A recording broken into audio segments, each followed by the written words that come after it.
Ya, Bapak Ibu sekalian, perkuliahan kita berlanjut pada topik yang ketiga atau bab yang ketiga dalam program diploma 2 tahap 2, diploma tahap 2 dengan pokok kajian misiologi. Tadi kita sudah membahas mengenai misi yang umum, sifatnya terminologinya umum dan juga sempit seperti yang nampak dalam sejarah gereja. Lalu kemudian kita membahas tentang misi according to the Bible yang sangat menekankan apostelo, mission, pempo, dan sudah kita sangat paham dengan hal itu. Ya, sekarang kita lebih luas lagi membahas mengenai misiologi dan cakupan atau wilayah kerja misiologi. Bab 3 ini. Pengertian misi secara teoretik. Ya, sebelum misiologi. Karena misiologi dari kata mission. Nah, sebelum lebih jauh kita membahas tentang misiologi, arti misiologi, kita coba membahas arti misi. Tadi arti misi secara biblical, technicus termnya. Nah, sekarang secara teoretik. Seorang tokoh misi bernama George W. Peters. Dia menulis demikian. Misi itu adalah pengutusan orang-orang yang diselamatkan untuk pergi keluar lintasan gereja, memproklamasikan Injil Yesus Kristus di daerah yang belum mendengar Injil, untuk memenangkan petua-petua dari agama kepercayaan lain, dan mendirikan jemaat-jemaat lokal yang berdikari, berkembang, dan yang menyatakan buah kekristenan yang sejati dalam masyarakat sekitarnya. Ini pengertian misi yang luas, teoretik. Dan ya, ini pengertian yang sudah lama. Ya, sudah cukup lama, tahun 90-an. Dan saya sudah banyak mengkritisi kelemahan atau keterbatasan definisi-definisi seperti ini. Bahwa, oke, kita melihat secara selayang pandang, misi itu pengutusan orang-orang yang diselamatkan, betul. Yang diutus orang yang sudah percaya yang diselamatkan. Pergi keluar lintasan gereja. Ini tidak hanya secara harafiah. Lintasan gereja itu bisa berarti di tempat kerja, di pasar, tidak dibuat-buat. Apa artinya? Di kehidupan nyata. Saya tidak tertarik dengan memfokuskan misi penginjilan itu pada program-program. Tapi misi itu adalah life. Misi itu kehidupan. Bukan program gereja. Ayo kita penginjil yuk. Kita pergi yuk. Buat tim, kita buat doa, kumpul dana, kita pergi. Ini mohon maaf ya. Ini gaya tradisional. Yang banyak kelemahannya dan banyak ketidaksesuaian dengan Alkitab. Bagi saya, misi itu my life. Wherever I am, ya, dimanapun saya berada, that's my field mission. Itulah dalam misi saya. Dan sekarang saya lebih banyak ke dunia pendidikan. Dan beban saya bagaimana menjangkau mahasiswa-mahasiswa untuk betul-betul belajar Injil. Dan menjangkau teman-teman dosen, menjangkau para pemikir, menjangkau para pendidik, guru-guru, cegu-cegu di Indonesia, Malaysia, ya, dunia luas. Saya rindu para pemikir-pemikir. Ini udah biasanya. Jadi jangan orientasinya program. Ini kerdil, sempit. Keluar lintasan gereja ini bukan berarti keluar dari ruangan gereja, bukan. Ini terlalu dangkal. Tetapi mari kita menjumpai orang-orang yang ingin dijumpai Tuhan lewat kita. Baru kita memberitakan Injil seutuhnya. Ya. Memberitakan Injil seutuhnya. Bukan hanya timpang. Tapi bukan hanya hal-hal rohani, bukan juga hal-hal jasmani, tapi seutuhnya. Nah, ada kelemahan di sini, di daerah yang belum mendengar Injil. Bagi saya bukan soal daerah. Misi itu tidak juga hanya tertuju pada tempat-tempat tertentu, tetapi pada pribadi-pribadi orang yang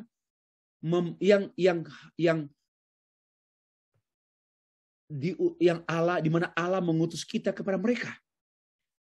Ya, di mana? Di mana saja. Tanpa dibuat-buat loh. Tanpa dibuat-buat. Maka itu kita harus berdoa, Tuhan, pertemukan saya yang orang yang mungkin mau bunuh diri, orang yang menderita, orang yang gelisah karena dosanya, utuslah saya Tuhan. Supaya saya bisa bercakap-cakap dengan dia. Dan percakapan itu adalah Injil. Lalu mereka yang mendengar Injil dan yang bertobat, ya, dan lalu mereka itu menjadi anggota gereja, membuat gereja sendiri, menjadi gereja. Karena setiap orang percaya namanya gereja. Ya, lalu berkumpul di gereja lokal, kemudian bertumbuh, berbuah, menghasilkan orang Kristen yang berkualitas, orang Kristen yang jujur, orang Kristen yang penuh hormat, orang Kristen yang bercahaya di tengah-tengah dunia masyarakat. Inilah pengertian George W. Peters. Nah, ada seorang bernama Charles van Engen, seorang Belanda. Ya, tokoh, dan saya mengagumi karya-karya berpikir beliau karena sebenarnya walaupun dia belum mengajar saya secara langsung, tetapi profesor saya dulu adalah anak binaannya Charles van Engen, ya, di Pasadena, California. Misi adalah umat Allah yang sengaja melintasi tapal batas gereja. Keluar. Tapi bukan keluar dari ruangan, dari tempat. Artinya, jangan hanya berorientasi ke dalam gitu. Jangan hanya gerejaku, jemaatku, umatku. Mari pikiran juga. Allah juga sedang bekerja di luar komunitas kita, ya. Untuk apa? Sama juga memproklamasikan Injil dalam perkataan dan perbuatan. Lebih balance ya. Perkataan dan perbuatan. Tentang apa? Kerajaan Allah yang datang dalam Yesus Kristus. Lalu kita mulai berpartisipasi dalam misi Allah dengan cara apa? Yaitu Yesus Kristus yang mendamaikan manusia dengan Allah, manusia dengan sama manusia, manusia dengan dunia. Lalu orang-orang yang mendengar Injil dan yang berespon, dia dikumpulkan dalam gereja. Mereka bertobat dan beriman kepada Yesus Kristus melalui Roh Kudus supaya dunia diubahkan sebagai tanda kerajaan Yesus Kristus yang akan datang. Bapak Ibu kalau tanya, Pak Sefri, apa arti misi? Inilah artinya. Kalau tadi kan misi dalam pengertian yang secara dictionary atau secara kamus-kamus lah. Ya, leksikal. Tetapi sekarang pengertian teoritis. Misi itu seperti ini. Ya, kalau saya mau lepas dari definisi mereka, saya punya misi sendiri, pengertian sendiri. Misi itu adalah orang-orang yang dipanggil oleh Allah, percaya kepada Allah dalam Yesus Kristus dalam Injil, dan disiapkan oleh Injil sehingga dia hidup oleh Injil. Kemudian dia keluar membagikan Injil kepada orang-orang di luar, baik di lingkungan terdekat, Yerusalem, Yudea, Samaria, luas, kemudian dan memberitakan apa? Injil Yesus Kristus yang mengubah harapan dunia untuk keselamatan dunia, keselamatan orang berdosa, dan keselamatan kekal. Dan dengan demikian orang yang terima Injil itu berubah dan dimuridkan, dibina, diproses dalam pengembalaan sehingga menjadi matang, menjadi kuat, menjadi dewasa, dan dia pasti berbuah. Keluar lagi dia untuk menjadi alat Tuhan menggarami dunia sehingga dunia diinjili secara penuh. Itulah definisi Steffrey yang secara otomatis keluar dari definisi saya. Sama juga dengan Charles van Engen. Ya. Next. Ada seorang bernama Davis J. Bos. Dia mendefinisikan, what is the meaning of mission? Mission is the totality of the task God has sent His church to do in the world. Totalitas tugas Allah mengutus gerejanya melakukan dalam dunia. Di sini ada 4 kata penting. God, sent, church, world. Allah mengutus gereja ke dalam dunia. Maka muncullah formula yang normal, formula teologis yang benar di bawah number one. Number one is good formula, God, church, world. Tetapi ada pandangan Kristen yang miring, bengkok, dan buruk, dan busuk. Yaitu pluralisme agama. Bahwa Allah mengutus dunia ke dalam gereja. So, gereja nggak usah menginjili dunia. Nggak usah menginjili orang-orang lain. Ya, kenapa? Karena bahkan Allah mengutus dunia untuk mentobatkan, menyadarkan engkau gereja. Ini ajaran sesat. Nomor 2, ini ajaran sesat. Tetapi ajaran ini seperti tadi, muncul dalam pertemuan WCC di Bangkok tahun 1987 dengan tema Salvation Today. Mereka menghasilkan rumusan Allah mengutus dunia ke dalam gereja. Ngawur. Ya, ini satu pikiran kotor yang menentang Alkitab. Tapi ini digagas oleh gereja. Maka saya mengatakan bukan lagi sempit, tapi sudah melenceng jauh. Nah, tapi David J. Boaz meluruskan bahwa yang benar adalah Allah mengutus gereja ke dalam dunia. Yang misionarisnya bukan dunia, tapi gereja. Tapi Bapak Ibu, sejumlah teolog, sejumlah pemimpin dunia loh yang merumuskan ajaran formula God, World, and Church itu rusak sekali. Tapi David J. Boaz menekankan mengenai apa? Totality tugas Allah. Maka itu Bapak Ibu, misi itu adalah tugas total Stefri. Tugas totalitas gereja. Jadi totalitas tugas hamba Tuhan, misionaris itu adalah apa? Misi. Misi siapa? Misi Allah Bapa, Allah Anak, Allah Roh Kudus. Kita utusan Dia dan kita wibawa kita adalah wibawa Allah Bapa, Allah Anak, Roh Kudus. Dan kita harus menyampaikan maksudnya si Bapa, maksud Allah Bapa, Allah Anak, Allah Roh Kudus, bukan maksud saya. Itulah misi. Next. Bisa dirangkum demikian. Misi itu adalah misi Allah Tritunggal, Bapa, Anak, dan Roh Kudus. Bukan kepunyaan gereja. Misi itu kepunyaan Allah. Bukan kepunyaan Stefri, bukan kepunyaan pelayan Tuhan. Bukan kepunyaan pemimpin gereja. Bukan kepunyaan ketua sinode. Bukan. Misi adalah pengutusan gereja. Bapa, Anak, Roh Kudus mengutus gereja. Ya, itulah misi.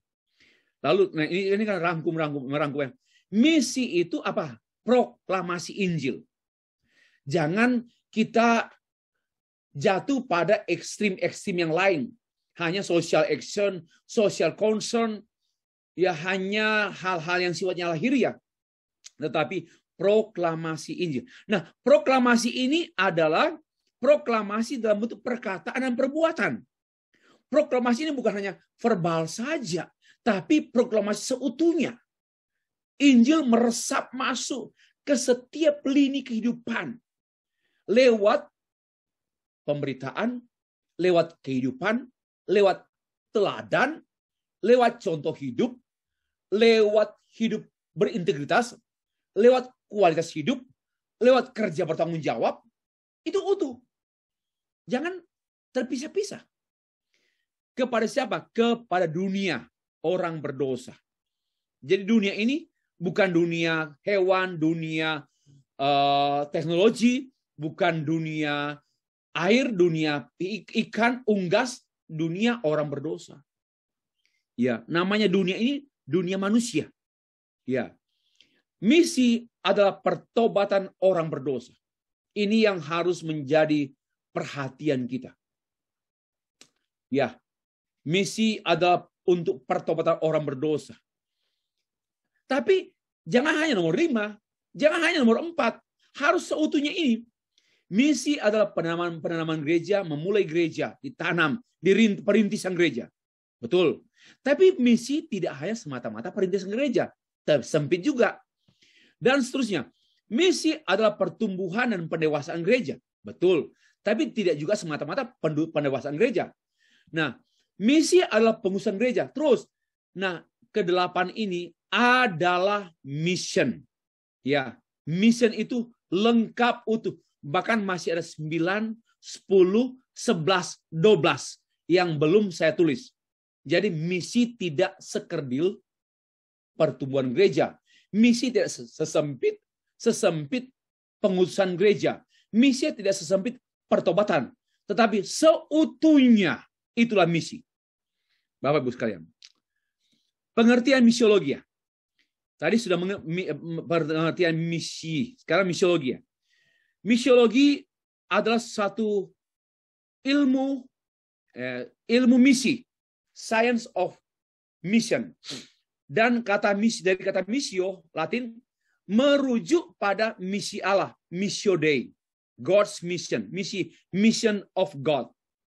Dalam hubungannya dengan manusia, misi Allah ke dalam dunia, apa artinya? Misi Allah kepada manusia di seluruh dunia, semua manusia. Tidak tertuju pada manusia Afrika, manusia Kanada, manusia Papua, manusia Jerman. Bukan. Tapi manusia. Bukan tertuju pada manusia Islam, manusia Kristen, manusia Buddha, manusia. Bukan. Tapi manusia. Semua manusia. Tidak tertuju pada manusia modern, pramodern, pasca modern. Bukan. Tapi manusia. Ini penting. Supaya nggak terkotak-kotakan.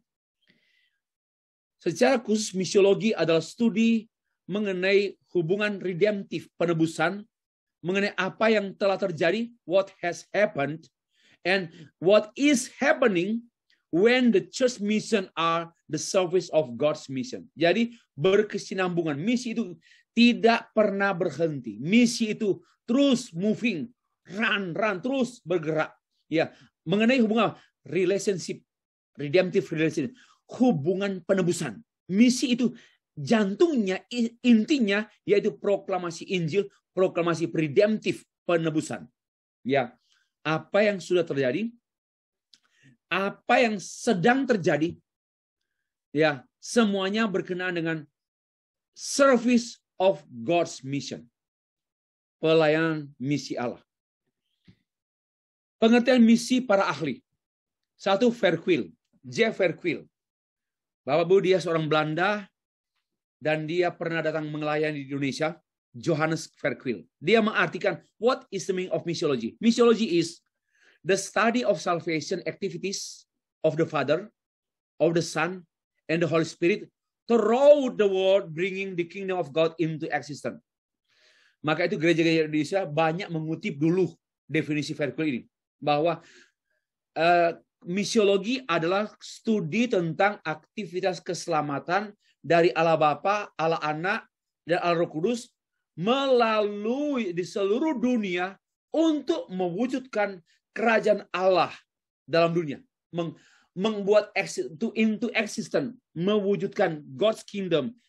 Dan ini pengertian misi yang luas dan bagus. I agree. Saya setuju. Bahwa misi itu adalah salvation activities. Bukan hanya social activity.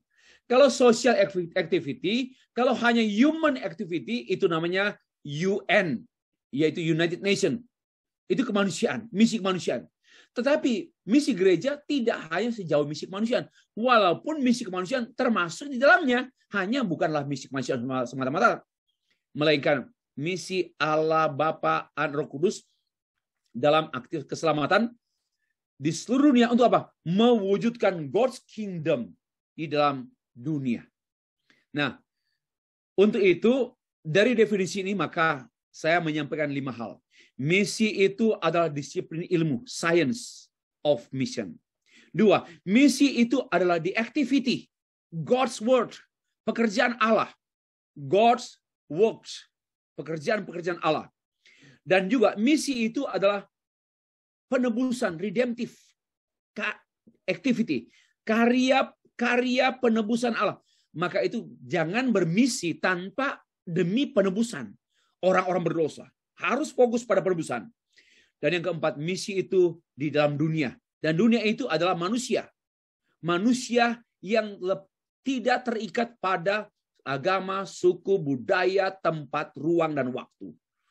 Dan yang terakhir, misi itu adalah mewujudkan kerajaan Allah. Itulah pengertian misi menurut Verquil, Johannes Verquil. Seorang lain lagi namanya Ellen Tippett mendefinisikan what is the meaning of mission. Mission is the academic discipline or science which researches, records, apply data relating to the biblical origin, the history, the anthropological principles and techniques, and theological based on Christian mission. Ini makin kompleks. Ya, biasanya seorang master akan mempelajari ini lebih dalam. Tetapi saya mau beritahukan demikian, Bapak Ibu, dari pengertian Ellen Tippett ini mengenai misiologi, maka kita melihat apa yang saya garis bawahi: research, biblical origin, history, anthropology, teknik, theological base. Nah, saya mengatakan demikian. Misiologi itu berkenaan dengan apa? Penelitian, berkenaan dengan Alkitab, berkenaan dengan sejarah, berkenaan dengan teologi, berkenaan dengan antropologi atau tentang ilmu tentang manusia dalam budaya, dan berkenaan dengan teknik-teknik itu dengan sains. Kalau teknik ini bicara soal teknologi, dan teknologi itu berasal dari sains. Berarti misiologi itu luas sekali, tidak hanya bicara Alkitab, tidak hanya bicara sejarah, tidak hanya bicara manusia A, B, C, D, E, F, G, tidak hanya bicara teologi, tidak hanya bicara sains, tidak hanya bicara riset, tetapi berbicara secara multidisiplin ilmu. Itulah misiologi. Nah, yang terakhir, ada seorang bernama Ivan Illich. Dia mendefinisikan misiologi adalah ilmu tentang firman Allah. Bagus juga ya, ilmu tentang firman Allah. Hanya hati-hati, saya nggak setujunya begini.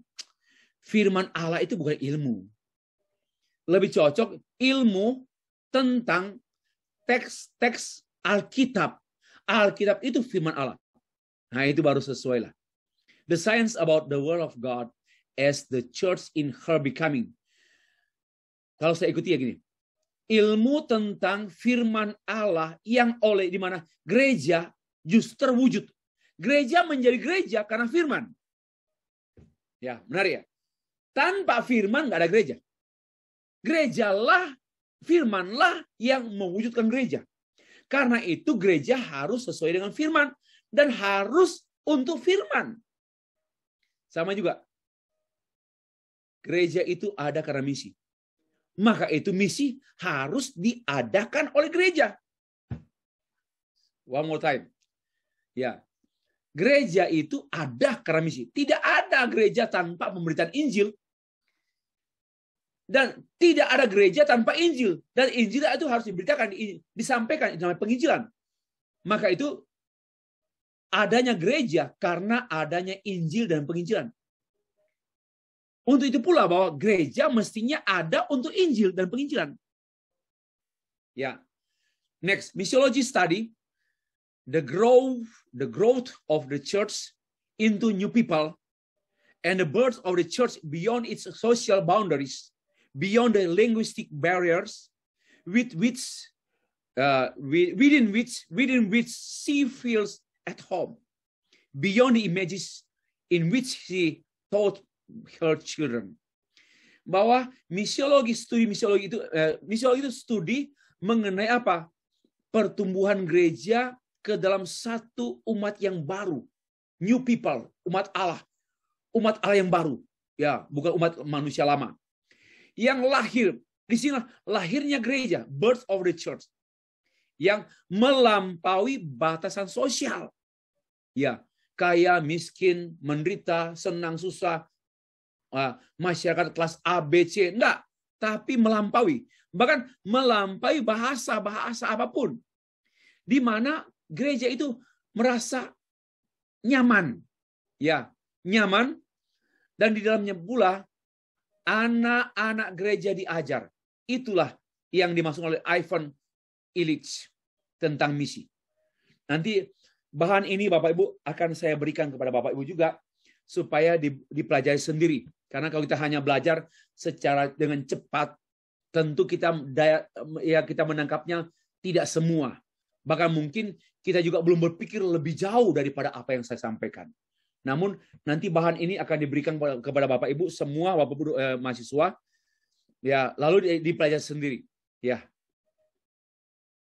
Ada seorang bernama Gisbertus Voetius, seorang teolog reform pada abad yang ke-16, 16-17. Tahun 1589, 1676. Ya. Dia menyampaikan sejumlah pertanyaan yang kemudian dirumuskan menjadi teori-teori misi biologi, teori-teori misiologi. Siapa yang mengutus? Ya, harus jawab siapa yang mengutus. Sesungguhnya siapa? Bukan gereja, bukan, tapi melalui gereja Allah. Ya. Terus siapa yang diutus? Mengapa mereka diutus? Ya, harus jawab. Kepada siapa misionaris diutus? Bagaimana misionaris diutus? Bagaimana caranya? Kemudian bagaimana mereka dapat memenuhi bukan tupas ya, tugas mereka diutus. Tugas, bukan tupas. Tugas. Bagaimana caranya? Inilah tugas utama daripada tugas sorry. Ini namanya pengertian misi dari sejumlah pertanyaan yang kemudian dirumuskan menjadi teori-teori misi yang berawal dari seorang tokoh namanya Foetus. Nah, Bapak Ibu, sebelum kita berakhir, kelas ini berakhir, Bapak Ibu silakan menjawab 6 pertanyaan ini di rumah. Ini namanya homework. Ya. Pekerjaan rumah, Bapak Ibu, ya, jawablah 6 pertanyaan ini. Boleh dalam bentuk diskusi. Kalau suami istri, kerjalah bersama-sama. Suami istri, jawab bersama-sama. Kalau ada di antara Bapak Ibu pengurus pemuda, mau gabung 2 orang juga, 3 orang, boleh. Tapi namanya ditulis ya. Jadi, Bapak Ibu jawab pertanyaan ini, 6 pertanyaan ini. Dan mohon dikumpul besok. Nggak usah panjang-panjang, singkat-singkat saja. Tetapi harap sesuai. Oke. Sebagai penutup, missiology must be seen vis-a-vis theology. Apa artinya? Misiologi itu harus dilihat tidak lepas dari teologi. Teologi dan misiologi itu tidak mungkin terlepaskan, tidak mungkin terpisahkan. Nah, karena itu berbicara mengenai misiologi berhubungan dengan natur misioner Allah, natur misioner Alkitab, natur misioner gereja, dan natur misioner tugas gereja. Apa artinya? Misi itu satu keniscayaan, satu keharusan. Karena itu berkenaan dengan natur Allah. Allah itu misioner, Allah itu misioner, misionaris agung. Nggak mungkin Allah bukan misioner, bukan. Nggak mungkin Allah bukan misionaris. Allah itu yang misi. Demikian pula Alkitab itu adalah misi. Natur Alkitab itu natur misi. Alkitab ada untuk misi. Ya, menyampaikan firman kepada dunia, kepada kita, itu misi. Nah, gereja pun naturnya apa? Misi. Kalau gereja nggak bermisi, nggak tertarik bermisi, bukan gereja. Nah, tugas utama gereja apa? Ya misi. Tugas utama gereja bukan bangun gedung. Tugas utama gereja bukan membersihkan halaman gereja, bukan juga tugas utama gereja bukan mengatasi masalah sosial gereja, masalah sosial masyarakat, mengentas kemiskinan, memberantas buta huruf. Mohon maaf, itu bukan tugas utama gereja. Tugas utama gereja memberitakan Injil yang berdampak pada pemberantasan buta huruf. Berdampak pada pemulihan sosial. Jadi inilah misiologi. Demikianlah materi yang ketiga, Bapak Ibu sekalian,